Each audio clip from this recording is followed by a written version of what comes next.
The left-wing gender insanity being pushed on our children is an act of child abuse. Very simple.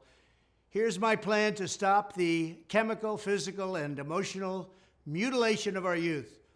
On day one, I will revoke Joe Biden's cruel policies on so-called gender-affirming care.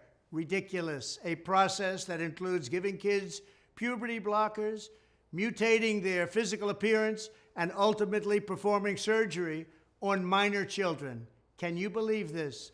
I will sign a new executive order instructing every federal agency to cease all programs that promote the concept of sex and gender transition at any age.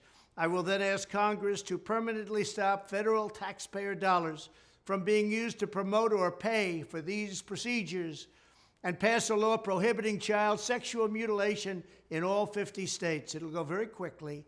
I will declare that any hospital or healthcare provider that participates in the chemical or physical mutilation of minor youth will no longer meet federal health and safety standards for Medicaid and Medicare and will be terminated from the program immediately. Furthermore, I will support the creation of a private right of action for victims to sue doctors who have unforgivably performed these procedures on minor children. The Department of Justice will investigate Big Pharma and the big hospital networks to determine whether they have deliberately covered up horrific long-term side effects of sex transitions in order to get rich at the expense of vulnerable patients, in this case, very vulnerable.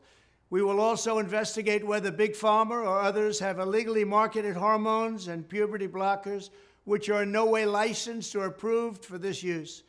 My Department of Education will inform states and school districts that if any teacher or school official suggests to a child that they could be trapped in the wrong body, they will be faced with severe consequences, including potential civil rights violations for sex discrimination and the elimination of federal funding.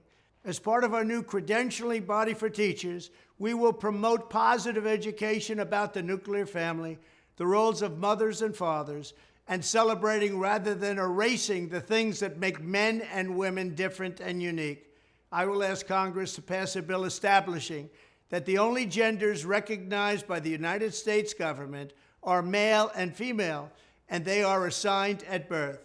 The bill will also make clear that Title IX prohibits men from participating in women's sports, and we will protect the rights of parents from being forced to allow their minor child to assume a gender which is new and an identity without the parent's consent. The identity will not be new, and it will not be without parental consent.